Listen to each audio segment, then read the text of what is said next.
तो शास्त्र कहते हैं माई बाप कि राजा को सतत प्रयास करते रहना चाहिए अपने राज्य की सीमाओं को बढ़ाने के लिए, क्योंकि अगर राजा के मन में संतोष आ गया कि अब क्या करना, इतनी बड़ी सत्ता है, तो ऐसा राजा समाप्त हो जाता है। इसलिए राजा को विस्तार करते रहना चाहिए। तो एक बार दिग् भ्रमण के लिए निकले परीक्षित जी सेना लेकर के। जो राजा अधीनता स्वीकार कर लेते उनसे कर लेकर के आगे बढ़ जाते, जो विरोध करते तो उन पर विजय प्राप्त करके फिर आगे बढ़ते। रात्रि में एक जगह विश्राम में रुके, सब सेना रुकी है। तो परीक्षित जी रात्रि में भ्रमण करने के लिए निकले कि देखें रात में क्या स्थिति है। एक जगह परीक्षित जी की नजर पड़ी कि एक बछड़ा खड़ा है जिसके मात्र एक पैर है, साथ में गैया मैया खड़ी हैं और दोनों आपस में चर्चा कर रहे हैं। परीक्षित जी ने पूछा कि आप कौन हैं, ये आपके 3 पैर किसने काट दिए हैं? उस बछड़े ने कहा, राजन किसको कहें, अगर हम वेदों की बात मानते हैं तो वेद कहते हैं कि हमने जैसा कर्म किया है वैसा हमको फल प्राप्त होगा। शायद हमने ऐसा कर्म किए होंगे इसलिए हमारे 3 पैर नहीं हैं। अगर वेदांत की बात मानते हैं तो भैया वेदांत कहता है कि बिना प्रभु की इच्छा से पत्ता भी नहीं हिलता। तो प्रभु की इच्छा रही होगी कि हमारे 3 पैर नहीं हैं। जब तक परीक्षित जी की नजर पड़ी कि वहां से मैले कुचैले कपड़ों को पहने हुए, हाथ में तलवार लिए हुए, कुरूप सा लग रहा था मानो इस बछड़े के इस पैर को भी काट देगा। तुरंत परीक्षित जी ने कहा, दुष्ट कौन है तू? तूने क्या समझ लिया कि पांडव चले गए इस पृथ्वी से तो धर्म की रक्षा करने वाला नहीं है कोई? तुरंत तलवार खींच लिया। तो वो पुरुष आकर के परीक्षित जी के चरणों में गिर गया, राजन मुझे क्षमा कर दे। परीक्षित जी ने कहा कि क्यों रे, कौन है तू? उसने कहा, महाराज मेरा नाम कलयुग है।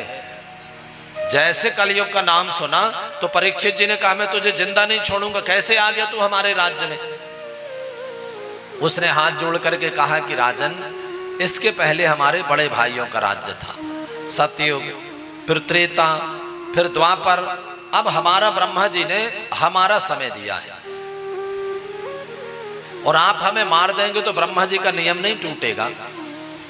अरे ब्रह्मा जी ने हमारी आयु 4,32,000 वर्ष बनाई है। परीक्षित जी ने कहा, लेकिन तू हमारे राज्य में रहेगा तो हम तुझे जिंदा नहीं छोड़ेंगे। उस कलयुग ने कहा कि राजन ऐसा काम करिए कि ब्रह्मा जी का नियम भी नहीं छूटे, आपकी बात भी रह जाए। आप कहते हैं कि हमारे राज्य को छोड़ करके चले जाएं, तो जहां तक पृथ्वी है वहां तक तो आपका राज्य है, इसलिए हमें 2-4 स्थान दे दीजिए जहां पर रह गुण अवगुणों पर ध्यान किया तो उसके अंदर देखा कि अवगुणों का भंडार है, पर उसके अंदर एक गुण दिखलाई पड़ेगा। गुणों को देख करके परीक्षित जी ने कहा कि ये तो और युगों में नहीं था। अरे और युगों में तो बड़े तपस्या करने से भी जिस फल की प्राप्ति नहीं होती, समाधि लगाने से जिस फल की प्राप्ति नहीं होती है, उस फल की प्राप्ति केवल नाम जपने से, केवल कीर्तन करने से प्राप्त हो जाएगा। परीक्षित जी ने कहा, अच्छा सुनो, तुम इन 4 स्थानों पर रहा करो। तो 4 स्थान बतला दिए। कौन कौन से? द्यूतम पानम स्त्रियः सूना यत्रास धर्मस चतुर्वेदा। ये 4 स्थान दिए भैया, जहां पर द्यूत कीड़ा खेली जाती हो। द्यूत समझ गए ना, जुआ, पत्ता जहां खेल रहे हो ना भैया, तो समझ जाना कि वहां पर कलयुग का वास है। वहां पर कलयुग धीरे धीरे करके अपने सारे जितने उसके अंदर जो अवगुण है ना, सब वहां पर, जैसे आपको पता है मक्खी जहां पर बैठती है वहां गंदा कर देती है, काले काले निशान कर देती है ना, ऐसी कलयुग जहां पर बैठता है अपने सारे अवगुणों का वहीं पर गंदगी कर देता है। तो पहला स्थान क्या दिया? जहां पर पत्ते खेले जाते हो, जहां पर मदरा पान किया जाता होगा। मदरा समझ गए? बाटल वाली। पहले तो मतवारी में नहीं मिलती थी, अब तो सुने हैं कि मतवारी में भी मिल रही है जी, जगह जगह मिलने लगी। उसका विस्तार हो रहा है, योग का प्रभाव तो होगा ना सुनील जी। तो पानम, जहां पर मदरा पान किया जाता होगा और जहां पर लंपट पुरुष रहते होंगे।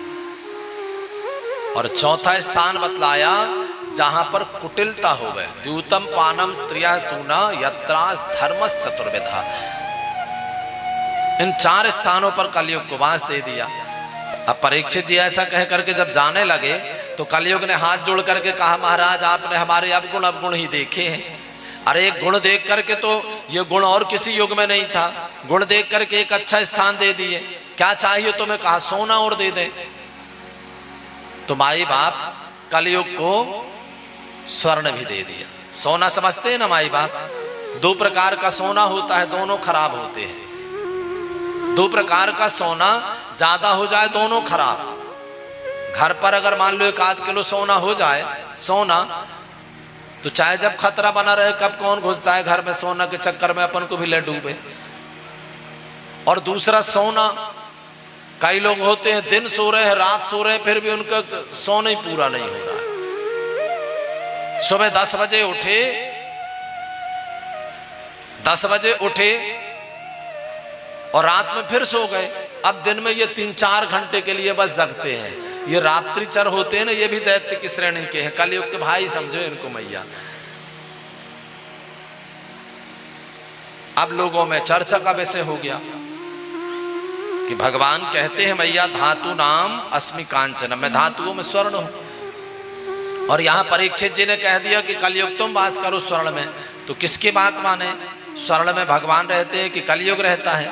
तो संतों ने निर्णय किया कि जो धर्म पूर्वक कमाया गया स्वर्ण है उसमें भगवान वास करते हैं। जो अधर्म पूर्वक स्वर्ण कमाया गया होवे उसमें कलयुग का वास रहता है मैया। इसलिए स्वर्ण का गिरना भी अच्छा नहीं माना जाता और स्वर्ण का कहीं मिलना भी अच्छा नहीं माना जाता है।